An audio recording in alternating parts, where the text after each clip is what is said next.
You are lying in bed. It is 3 in the morning, and your phone lights up with a notification from your boss. The message is only 3 words long. Call me tomorrow. Instantly, your heart drops. Your brain does not think, maybe they have a quick question. It thinks, I am getting fired. I will lose my house. I will have to move back in with my parents. It is exhausting, right? Why does your mind always jump to the absolute worst-case scenario? In this video, we are going to break down the 5 psychological reasons why your brain does this to you. It is not a personal flaw. It is a survival instinct, and understanding it is the first step to taking your power back. 1. Negativity bias. Think of your brain like Velcro for negative experiences and Teflon for positive ones. From an evolutionary standpoint, our ancestors who were hyper-aware of danger were the ones who survived. If you forgot where the best berries were, you might get hungry. But if you forgot where the tiger was hiding, you did not survive to pass on your genes. So, your brain is literally wired to scan for threats. It prioritizes bad news over good news. That is why one negative comment on a post can ruin your entire day, even if you received 50 compliments. Your brain is not trying to make you miserable. It is just trying to keep you alive by assuming the worst until proven otherwise.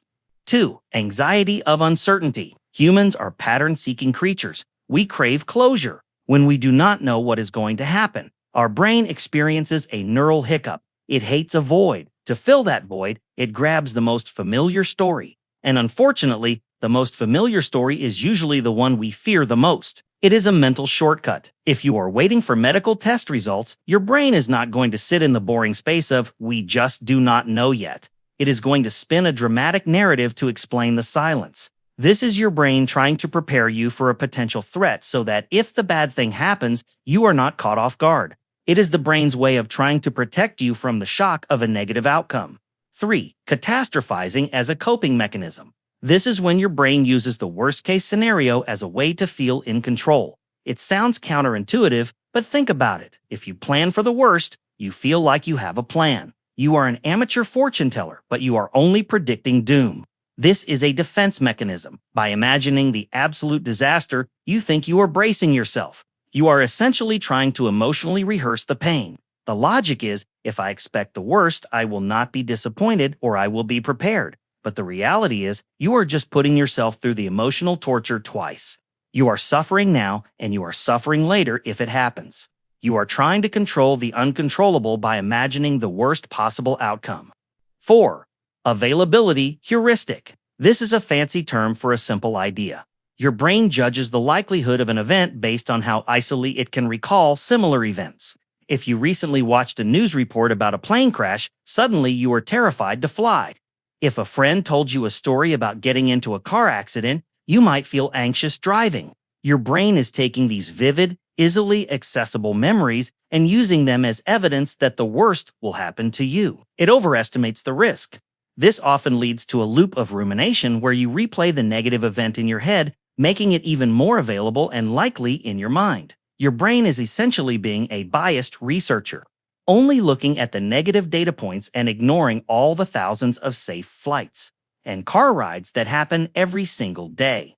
5. Illusion of control. When things feel chaotic, our minds are desperate to find a way to manage the chaos. Imagining the absolute worst-case scenario gives us a sense of certainty. It is a false sense of security. It is as if your brain is saying, if I can predict exactly how this falls apart, then I have some control over it. By mapping out the disaster, you are essentially outlining a worst-case path to walk. It makes you feel proactive, but the truth is, worrying is not planning. It is suffering twice. This mindset tricks you into believing you are dealing with the problem, but you are just dealing with your fear of the problem. So, how do we stop this cycle? The next time you find your mind spiraling, ask yourself, what is the most likely outcome? Not the best, not the worst, but the most boring, statistically likely outcome. Usually, it is somewhere in the middle. You are not getting fired for a call me tomorrow text. Your boss probably just wants to chat about the new project. Understanding these 5 reasons does not mean you will never have a negative thought again, but it gives you the map to navigate the fear. It transforms you from a passenger trapped in the spiral of fear to the driver who can choose a different route. If this video helped you understand your brain a little better, make sure to hit that like button and subscribe to the channel for more content on psychology and self-improvement. And let me know in the comments, what is a recent worst-case scenario your mind created that turned out to be completely false? We would love to hear your story. Thanks for watching, and I will see you in the next one.